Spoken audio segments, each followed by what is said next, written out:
సోమాజిగూడలోని యశోద ఆసుపత్రిలో కరీంనగర్కు చెందిన ఒక వృద్ధ మహిళపై హైరిస్క్ కరోనరీ స్టెంటింగ్ ప్రక్రియ విజయవంతంగా జరిగింది. ఆమె గతంలో వృద్ధాప్యం మరియు దీర్ఘకాలిక ఊపిరితిత్తుల వ్యాధి కారణంగా టైపస్ సర్జరీకి అనర్హురాలుగా భావించబడింది.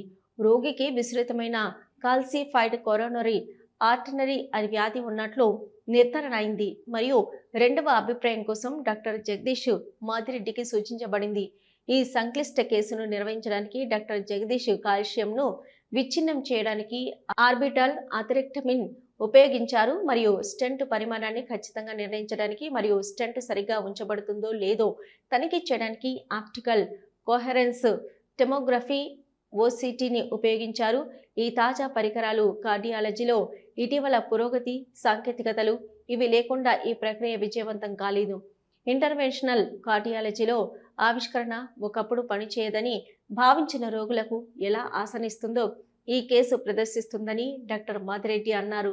సరైన సాధనాలు మరియు నైపుణ్యంతో మేము అత్యంత సంక్లిష్టమైన కరోనరీ గాయాలకు కూడా సురక్షితంగా చికిత్స చేయగలం.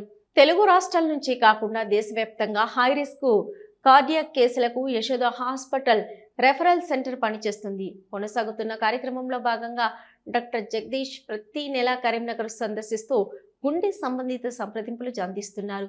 ముందస్తు స్క్రీనింగ్ మరియు సకాలంలో జోక్యం కోసం ఈ అవకాశాన్ని ఉపయోగించుకోవాలని ఆయన ప్రజలను కోరుతున్నారు. ముందస్తుగా గుర్తించడం ఫలితాలను మార్చగలదు. సరైన సమయంలో మనం జోక్యం చేసుకుంటే మనం పెద్ద శస్త్రచికిత్సలను నివారించవచ్చు మరియు ప్రాణాలను కాపాడవచ్చని ఆయన తెలిపారు.